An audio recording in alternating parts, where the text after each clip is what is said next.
This story is titled, Fiancée broke up with me a week after my proposal and mocked me. Just one day later, she was on her knees at my door at dawn, sobbing into my video doorbell, begging for another chance. Hey Reddit, I need to get this off my chest, Reddit. I'm a 30-year-old guy who recently proposed to my girlfriend Lily, who's 28. She said she needed time to think about it, and that's where this wild roller coaster began. I'm still processing everything that happened, so buckle up. This is going to be one hell of a ride. Lily and I met at my buddy Nate's housewarming party 3 years ago. She was friends with his girlfriend, and I remember thinking she was completely out of my league. But somehow, we hit it off that night and started dating shortly after. The first 2 years together were awesome. We traveled to amazing places, developed all those little inside jokes couples have, and everything just worked between us. About 8 months into our relationship, I surprised her with an orange tabby cat named Oliver.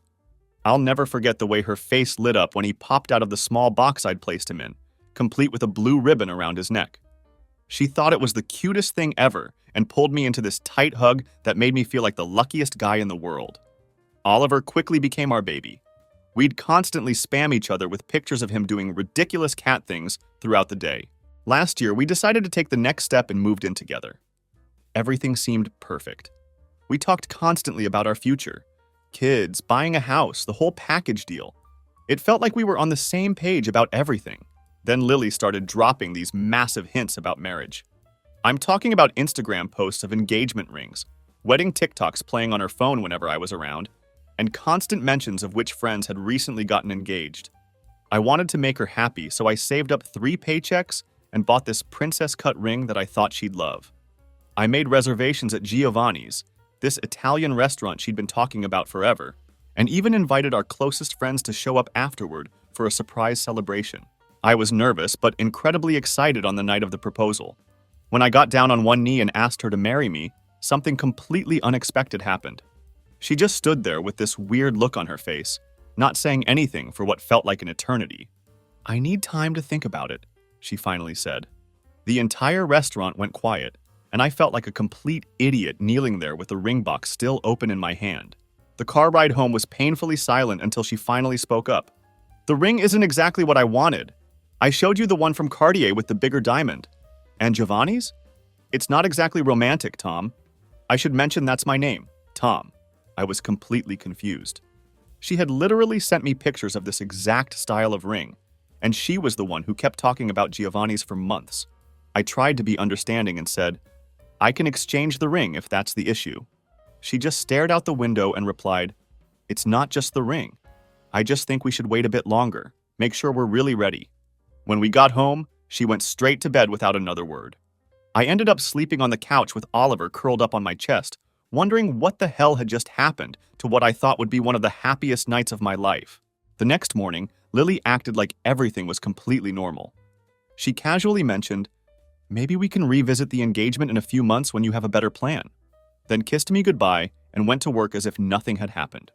I spent the entire day replaying everything in my head, trying to understand what better plan she was talking about. I had done exactly what she'd been hinting at for months. That night, I tried bringing up the proposal again, but she immediately shut me down. "Can we not make this a whole thing? I just want more time. Is that so wrong?" I didn't push it, but something definitely felt off. Lily had always been super direct about what she wanted in our relationship. This new wishy-washy behavior wasn't like her at all. Over the next week, I started noticing little things that didn't quite add up. She was constantly on her phone, much more than usual, and I'd catch her smiling at texts, but quickly angling the screen away from me. She started taking calls in another room, which she never used to do, and suddenly she was working late, more often. None of these things were glaringly obvious on their own, but together they formed a pattern that made me uneasy. I wasn't entirely sure what I was looking at, but every part of me was screaming that something wasn't right. I wasn't about to sit back and wait to be blindsided by whatever was happening. When I directly asked if everything was okay between us, she immediately got defensive. "God, just because I didn't immediately say yes doesn't mean something's wrong. You're being paranoid," she snapped. Maybe I was being paranoid, but I couldn't shake this gut feeling that something wasn't right. Then things took a turn from suspicious to downright weird. I was sitting on the couch one evening, scratching Oliver behind the ears, when Lily's phone lit up on the coffee table. I wasn't trying to snoop, but the notification was right there in plain sight. a message from someone named Ryan, with the preview reading, "Can't wait for Friday, our usual spot." When I casually asked who Ryan was, she snatched her phone up so quickly it was almost comical. "Just a work friend," she explained hurriedly. "We're having a team lunch on Friday." I nodded and tried to appear unfazed, but my mind was racing. Lily had never mentioned anyone named Ryan before, and our usual spot definitely didn't sound like language you'd use for a team lunch with coworkers. "You know what?" I said, keeping my tone deliberately casual. "I think you're right about the ring. I'll take it back this weekend, and we can pick something you like better together." On the surface, I maintained my composure, but inside, I was already drawing battle lines. After seeing that text from Ryan, my brain switched into high alert. She didn't know it yet, but I had just set my first trap. I was done playing the role of the clueless boyfriend. This was war, and I wasn't walking into it blind. Lily looked visibly relieved at my suggestion about the ring. "That sounds perfect, babe," she said, with a smile that now seemed hollow. Then she kissed me and went to take a shower, leaving me sitting on the couch with this sick feeling in the pit of my stomach, trying to figure out what the hell she was really up to. The next day, I couldn't keep this to myself anymore. I texted my best friend Nate. "Need to talk. It's about Lily." We met up for beers later that day, and I poured out everything that had happened. The rejected proposal, her strange behavior, and the mysterious text from Ryan. Nate just listened intently as I laid it all out, then finally said, "Bro, I don't want to say anything, but this sounds fishy. The Lily I know would have been stoked to get engaged. Something's definitely up." "You think she's cheating?" I asked directly, finally voicing the fear that had been growing in my mind. Nate shrugged, clearly uncomfortable with the question. "I don't know, man, but the timing is weird. She's been pushing for a ring for months. Then when you actually propose, suddenly she needs time. And now she's getting secret texts from some dude you've never heard of." When he laid it out like that, it did sound pretty bad. But this was Lily we were talking about. We'd been together for 3 years. We lived together. We had a cat together. Surely she wouldn't just throw all of that away, would she? "What should I do?" I asked him, feeling completely lost. "Keep your eyes open," Nate advised. "Don't accuse her of anything yet, but maybe pay attention to the signs." So that's what I decided to do. Keep my eyes open and try to figure out what was really going on. I had no idea what I was about to discover. The next day, I decided to work from this coffee shop near our apartment. Lily never went there. She always complained their coffee was overpriced. So I figured it was a safe spot to focus without any chance of bumping into her. I was sitting in a corner booth with my laptop, wearing headphones but not playing anything, when I heard familiar laughter. Looking up, I saw Lily walking in with her friend Zoe. They didn't notice me because of a large decorative plant next to my booth that partially obscured their view. I was about to call out to them when I heard my name mentioned. They sat at the table right behind me, and what I heard next made my blood run cold. "He really thought I'd say yes just like that," Lily said, her laugh sharp and mocking. It wasn't her usual laugh, the soft, warm one I'd fallen in love with. This was something else entirely. Cold. Mean. Like she was laughing at a joke only she understood. Zoe chuckled but looked visibly uneasy. "So what's your plan now? You can't keep this up forever." Lily leaned back in her chair, sipping her latte like she had all the time in the world. "Please, Tom's not going anywhere. He's so eager to lock me down. He'd probably propose with a candy ring if I asked. I've got him wrapped around my finger." I felt my stomach drop as she continued. "I just have to keep stringing him along until the timing's right." Zoe hesitated before asking, "And Ryan?" Lily's eyes gleamed with excitement. "Ryan is worth the wait. He's not some average paycheck like Tom. He's a real man with real potential. Once his situation is sorted, Tom's done. I'll drop him like last season's shoes." She laughed again. That same sharp, satisfied laugh that I now realized I'd never heard before. "He'll probably cry into his cat or whatever. Sad, really." My stomach turned. Oliver wasn't just a pet to me. He was family. And hearing her use him as a punchline made my blood boil. Zoe lowered her voice. "But what if Tom proposes again before you're ready to make your move?" Lily shrugged like it was nothing. "Then I'll do what I have to. I'll say yes, fake it for a while, and dump him later. By then, Ryan and I will be set. It'll be messy, but whatever. It's not my problem if Tom's heart gets crushed. That's on him for being so clueless." Zoe looked increasingly uncomfortable, but Lily didn't seem to notice or care. She was too busy basking in her own confidence, acting like she was the queen of some game where I was nothing more than a pawn to be sacrificed. "Tom's sweet, but let's be real," she added, laughing under her breath. He's just a safety net. Nice to have, but not something you actually need when you're ready to upgrade? Those words hit harder than any physical blow could have. I felt like I was watching a stranger, someone I thought I knew intimately, but clearly didn't know at all. That seems harsh, Zoe replied, after all this time together. Please, Lily scoffed dismissively. You know as well as I do that this was never the end game. Tom was always transitional. Transitional? What the fuck did that even mean? They changed the subject after that, talking about some office party. I heard a male name mentioned, Ryan, I think, but couldn't catch the details as they got up to leave. Zoe lingered for a second, her gaze sweeping the room and landing on me. She caught my eye sitting there, and her eyes widened slightly, like she wasn't sure if she recognized me or not. She hesitated, then walked past, but not before whispering under her breath, "You deserve better." I didn't react, just met her eyes and said quietly, "I already know." Her face crumpled for a moment like she wanted to say more, but Lily was already calling her name. Zoe gave me a small apologetic nod before following her out the door. When they finally left, I sat there for a long time, trying to process what I had just heard.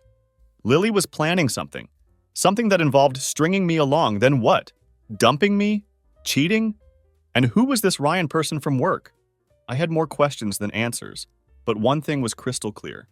The woman I thought I was going to marry was keeping major secrets from me. I texted Nate immediately. "Dude, you were right, just overheard something weird. Need to talk ASAP."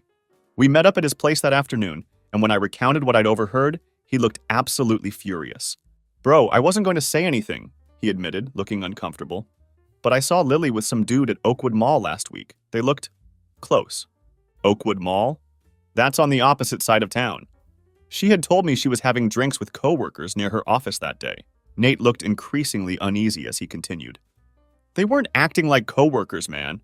The way she was looking at him..." "Did you hear a name? Could it have been Ryan?" I pressed. Nate shrugged. "I wasn't close enough, but the guy was wearing this fancy watch, nice suit. Looked like one of those finance bros." We talked for hours. Nate finally gave me the wake-up call I needed. "Look, I don't know exactly what's going on, but something's clearly not right. You need to keep your eyes open. Don't just take her word for everything anymore." It hurt like hell to hear it. But deep down, I knew he was right. The refused proposal, the late nights at work, the secret texts, and now the conversation I'd overheard. It all pointed to something seriously shady going on behind my back. "So what do I do?" I asked him, feeling completely lost. "You've got two options," Nate said thoughtfully. "Confront her now with what little you know, or what? Or play along. Find out what she's really up to. Then decide what you want to do with that info." I thought about it all night. Could I really pretend everything was fine while trying to uncover what Lily was hiding? My emotions were clawing at me from the inside, but I wasn't about to let them take me out. Not yet. It was time to armor up, keep my head cool, and play the game better than she ever could. If she wanted to treat this like a battlefield, I was ready for war.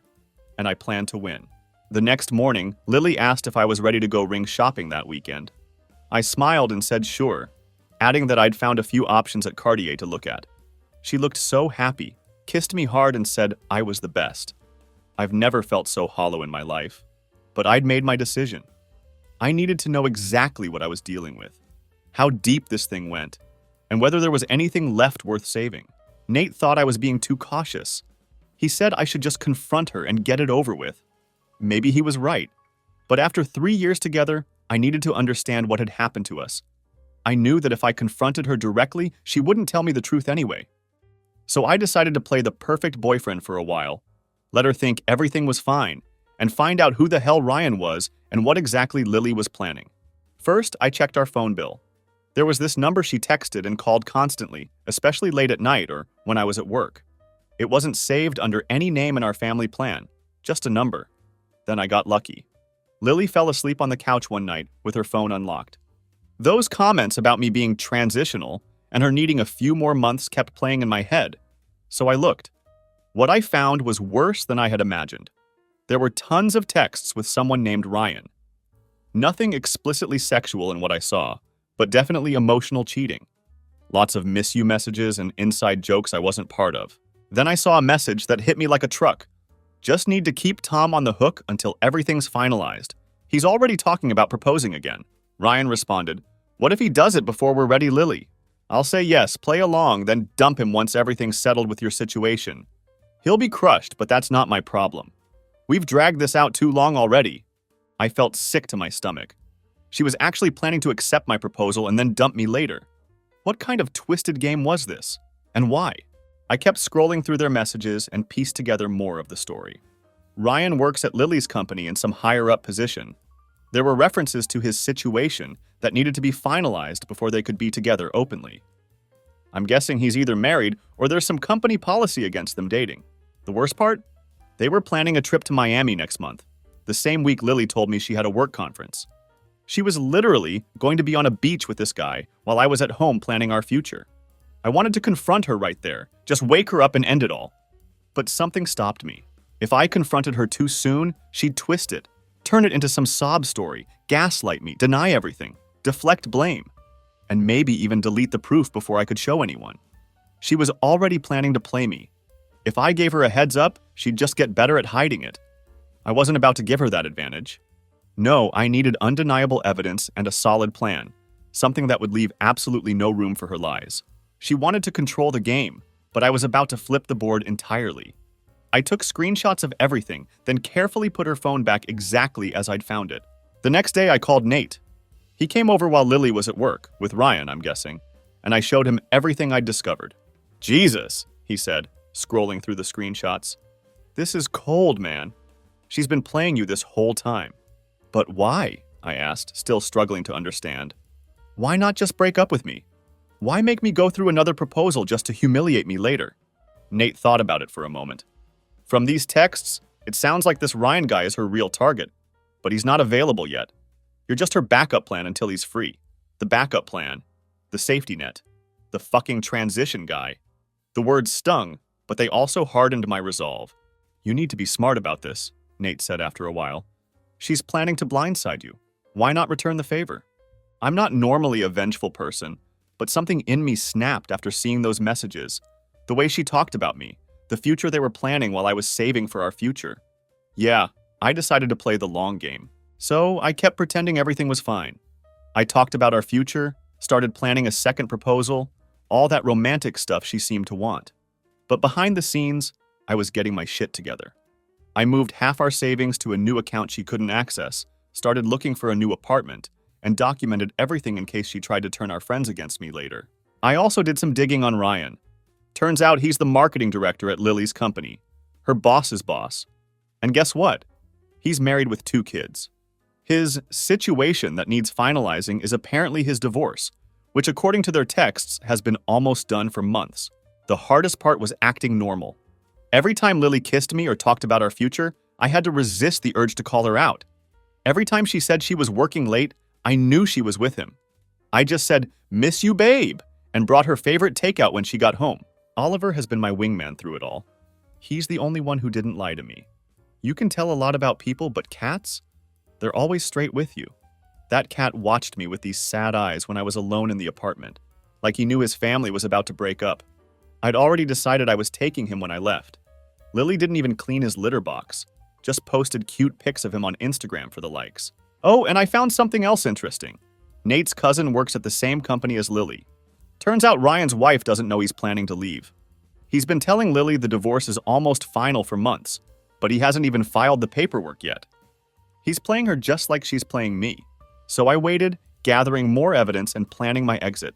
Lily thought she was so clever that I was just her oblivious backup plan while she secured her upgrade. She had no idea what was coming, and I wasn't about to tip my hand early. If she wanted to play games, I'd play along.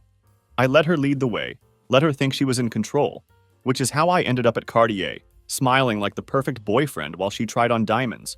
But that ring shopping was a special kind of hell. Lily tried on about 20 different rings, finally settling on this massive rock that costs more than my car. I smiled and said it was perfect, that she deserved the best. She was practically glowing, kept kissing me in the store. I can't wait to tell everyone, she said on the way home. Zoe is going to be so jealous. I bet she will be, I thought, especially when she finds out what's really going on. The sales guy said the ring would take 3 to 4 weeks to size properly. Perfect timing, I told Lily. That'll give me time to plan a proposal you'll never forget. She loved that, started throwing out ideas. Maybe on the beach? or at that rooftop restaurant downtown. I just nodded along, saying they were all great ideas. That night, she was extra affectionate. The whole time I was thinking about those texts to Ryan, how she was planning to accept my proposal then dump me later. It took everything in me to play my part. Speaking of Ryan, I learned more about him from Nate's cousin. Ryan has been with the firm for 5 years, heads the marketing department, and has quite the reputation as a player. He's been telling Lily he's almost divorced, but in reality, he hasn't even started the process. His wife thinks they're working on their marriage. They even went to couples therapy last month. Lily has no idea she's being played. Part of me wanted to tell her, to watch her world collapse like mine did. But that would ruin my plan, so I kept quiet and continued playing the role of the adoring boyfriend. A few days later, Lily mentioned her work conference in Miami next month. "I'll miss you so much," she said, not meeting my eyes. "But it's a big opportunity for my career." "I'm proud of you," I told her. "Maybe I can fly down for the weekend to surprise you." The look of panic on her face was priceless. "No! I mean, we'll be in meetings the whole time. You'd be bored, and I'd feel guilty for ignoring you." "You're right," I said calmly. "I'll just plan something special for when you get back." She relaxed instantly. So predictable. I've been laying it on thick with the romance stuff lately. One night, I deliberately left my laptop open with a custom jeweler's website displayed, one fancier than Cartier. When Lily saw it, her eyes went wide. "What's this?" she asked, trying to sound casual. "Damn, it was supposed to be a surprise," I said, pretending to be disappointed. "I know we picked the Cartier ring, but I was thinking of getting something custom-made, something unique just like you." She practically melted, telling me I was the sweetest guy ever and how lucky she was to have me. Then she excused herself to the bathroom and texted someone while I was brushing my teeth. Ryan, no doubt, updating him on how well her plan was working. The next day, I checked our joint account and discovered she had withdrawn $2,000. "Shopping with the girls," she claimed when I casually asked about it. "Yeah, right. Probably buying new bikinis for Miami with Ryan. I don't even care about the money anymore. I've moved most of my savings already.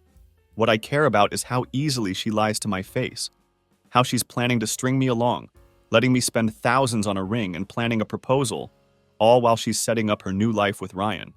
Nate thinks I'm taking it too far. "Just confront her and be done with it," he told me the other day. "This whole charade is messing with your head." Maybe he's got a point. But every time I thought about walking away, that text hit me like a punch to the gut. "I'll say yes, play along, then dump him once everything's settled with your situation. He'll be crushed, but that's not my problem." No, I was seeing this through to the end. If she was planning to humiliate me, she had another thing coming. I started setting the stage for the second proposal next month, right after her Miami trip. Deposits are down, and invites sent to friends and family. Everyone's hyped, especially her parents, who've always thought I was the perfect guy for their daughter. She thinks she's going to enjoy her secret vacation with Ryan, then come back to her safe, reliable Tom, who's planning the perfect proposal. She has no idea what's actually waiting for her.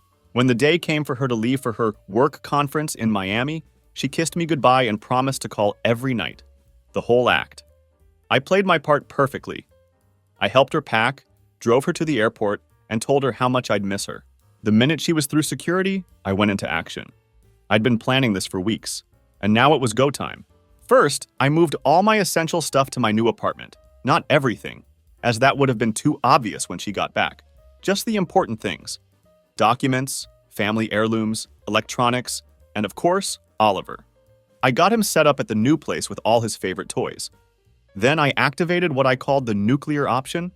Remember Ryan's wife? The one who supposedly was nearly divorced but actually had no idea? I had found her on Facebook weeks ago but hadn't made contact. Now I sent her everything. Screenshots of texts between Lily and Ryan, their Miami plans, the entire timeline of their affair. Everything.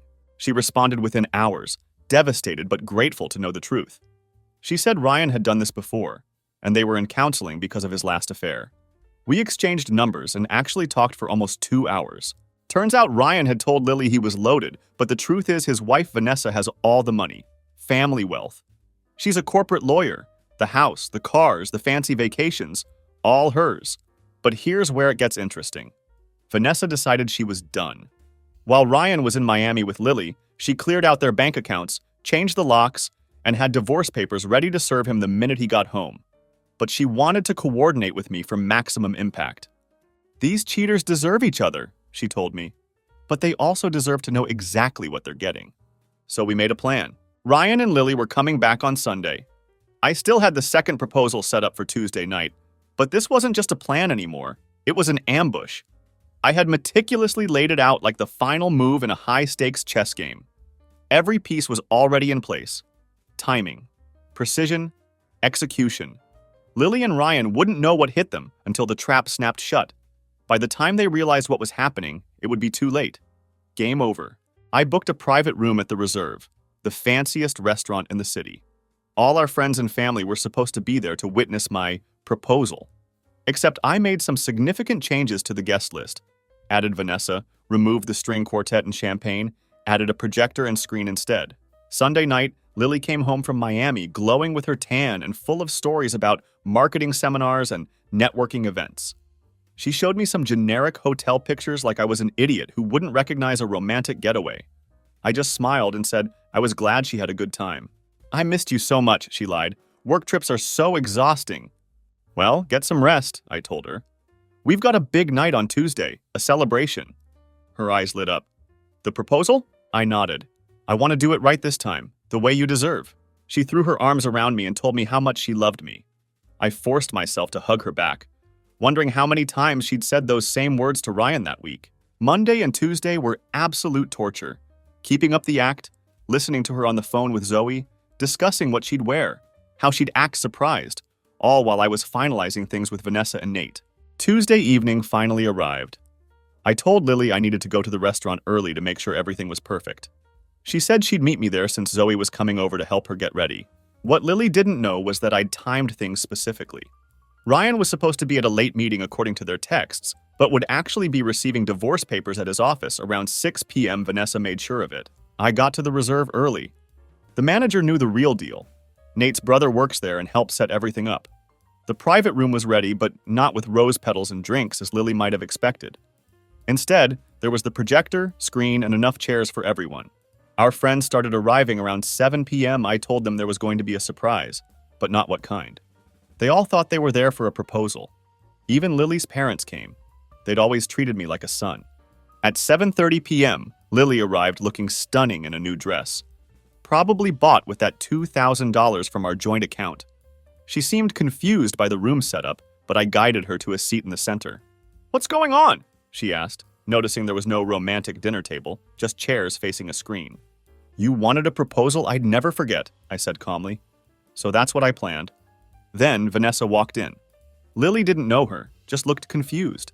Nate started the projector, and there it was, a slideshow titled The Real Lily and Ryan Story, beginning with their texts about me, the ones where she explicitly said, "I'll say yes, play along and dump him once everything's settled." It continued with their Miami pictures. Yes, Vanessa had access to Ryan's cloud. And ended with screenshots of Lily withdrawing money from our joint account to pay for it all. Lily's face transformed from confusion to horror to rage. She lunged for the projector, but Nate blocked her. "What the fuck is this?" she screamed. "Who are all these people?" "These are our friends," I said calmly. "The ones you were going to celebrate our engagement with. And this," I gestured to Vanessa, "is Ryan's wife. Not ex-wife, current wife." Lily looked like she'd been physically slapped. "You're lying! They're getting divorced! He showed me the papers!" Vanessa stepped forward. "The only divorce papers are the ones he received an hour ago. And trust me, he's not getting a dime. As for us," I continued, "I think it's clear there won't be a proposal tonight, or ever." That's when Lily completely lost it. She started screaming that I'd set her up, that I'd invaded her privacy, that I was a controlling asshole. Our friends just sat there in shock, watching the slideshow repeat with new images. Lily and Ryan together, her messages to Zoe about how she was just stringing me along until Ryan was available. Then came the text that finally broke her. "Of course I don't love Tom anymore. He's just my safety net until you're ready. Then I'll break his heart. I enjoy being a heartbreaker." Her parents looked absolutely devastated. Her mom was crying and her dad couldn't even look at her. "You ruined everything!" she screamed, mascara running down her face. "No, Lily, you did that all by yourself." She tried to turn our friends against me, claiming the texts were fake, that I was manipulating everyone. But then her phone pinged with a text from Ryan. Lily, we need to talk. Vanessa knows everything. She's leaving me. I need a place to stay. I read it quickly, glancing at her phone. The timing couldn't have been more perfect. Lily's face just crumpled as she read it. She knew it was over. The manager came in because of all the yelling. I apologized, paid the bill for the room, and told everyone they were welcome to stay for dinner on me, but I had somewhere else to be. As I walked out, Lily grabbed my arm. Tom, please, she begged, her voice cracking. We can work this out. I made a mistake. I love you. I just looked at her, feeling nothing but emptiness where my love for her used to be. You loved what I could provide. There's a difference. What about Oliver? She asked, like the cat was her last bargaining chip. He's happy at my new place, I said. And trust me, he won't miss you. You only cared about him for the Instagram likes anyway. Then I walked out, leaving her standing there, caught between our friends, her parents, and Vanessa. I heard later that she tried to follow me, but her own dad shut that down, telling her she needed to stay and deal with the mess she'd made. Walking out of that room felt like dropping a weight I didn't even realize I'd been carrying. The silence behind me was louder than her screaming could ever be. For the first time in months, I felt free. No more second guessing. No more pretending. No more walking on eggshells. Just me, my dignity, and Oliver waiting for me at home. Last I heard, Ryan and Lily are still together, but it's far from the fairy tale they thought they'd have. Ryan's divorce went through, but Vanessa wrecked him financially. The prenup plus proof of his cheating meant he walked away with basically nothing. Now he's stuck living in Lily's crappy studio apartment, working at a car dealership after his old company fired him for the office affair. Lily tried damage control for weeks. She called and texted from different numbers until I had to get a restraining order. She showed up at my work twice, crying about how sorry she was, how Ryan had manipulated her. Security had to escort her out both times. The most pathetic part? She actually posted everywhere that she'd been financially abused and needed help getting back on her feet. She crafted this whole story about how I'd controlled all our money and left her with nothing. It got shut down quickly after Zoe and several other friends commented with the truth. She eventually reached out to my mom. They'd been close, begging for help getting in touch with me. Mom just told her, "You made your choices. Now live with them." Actually, shit got even crazier. Just the other day, I was at home relaxing when my intercom started blowing up like crazy. I checked the camera to see Lily looking like a complete wreck, screaming my name. I didn't move, just watched as she slammed the buzzer over and over like a lunatic. "Tom, I know you're up there. Just talk to me." She was shrieking so loud the neighbors started coming out to see what was happening. I let her keep making a fool of herself for a minute before finally pushing the talk button. "Leave before I call the cops," I said, my voice calm and detached. "You've ruined my life," she wailed. "Ryan is cheating on me. He never loved me. I made a mistake. Please just let me up so we can talk." I almost laughed. "That sounds like a you problem, Lily, not mine." She started full-on sobbing right there in front of my building. "Everything's falling apart. I lost my job. We're getting evicted. I have nobody left." For half a second, I almost felt bad. Almost. Then I remembered those texts, how she planned to string me along, humiliate me, leave me broken. "Goodbye, Lily," I said. And with that, I turned off the intercom and went back to my night like she never existed. She stayed outside for another hour, alternating between screaming, crying, and begging. Finally, one of my neighbors actually did call the cops, and they escorted her away. I added that incident to my restraining order file the next day. As for Oliver, he's thriving. I got him this fancy cat tree for the apartment that he absolutely loves. Lily still occasionally posts throwback photos of him on her Instagram, acting like he's still with her. It's sad, really. Now for the good stuff. Remember Vanessa, Ryan's ex-wife? We kept in touch after everything went down. Nothing romantic at first, just two people processing similar betrayals. We'd grab coffee every couple of weeks, text about our progress moving on. She's actually pretty cool, way too good for Ryan. About 3 months ago, those coffee meetups turned into dinner. Dinner turned into weekend hikes. You can probably see where this is going. We've been officially dating for 2 months now. We're taking it slow, both still healing, but it's been really good. She's smart, successful, and most importantly, honest. We joke that we have the most solid foundation ever. We've already seen each other at our absolute worst and helped each other through it. Nate, my buddy who helped with the restaurant plan, thinks it's poetic justice. The two people they screwed over found happiness together, he said. I wouldn't go that far yet, but I'm happier than I've been in a long time. I ran into Zoe at the grocery store last week. She mentioned that Lily got fired from her job and is trying to start some kind of social media consulting business. Apparently, it's not going well. She also said Lily and Ryan fight constantly. He resents her for not being as wealthy as Vanessa, and she resents him for not being the meal ticket she thought she was getting. Sometimes, I think about how close I came to proposing a second time, to actually buying that overpriced Cartier ring she wanted, how I almost fell for the act.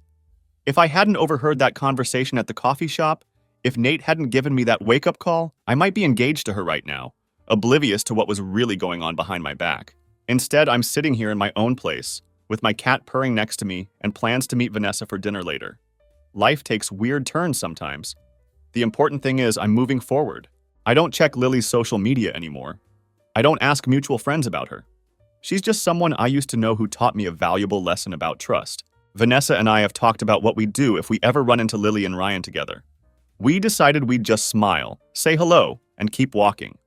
The best revenge isn't some elaborate scheme. It's living well and being genuinely happy. So that's it. The Lily saga is over. Thanks for reading this whole thing. If you're still here, you're a real one. Oh, and if you're reading this and suspect your partner is cheating, trust your gut. It's usually right. Edit. No, Vanessa and I didn't plan to start dating. It just happened naturally. And yes, we're both very aware of the irony. Edit 2. To those asking for pet tax, here's Oliver enjoying his new cat tree, the king of the castle.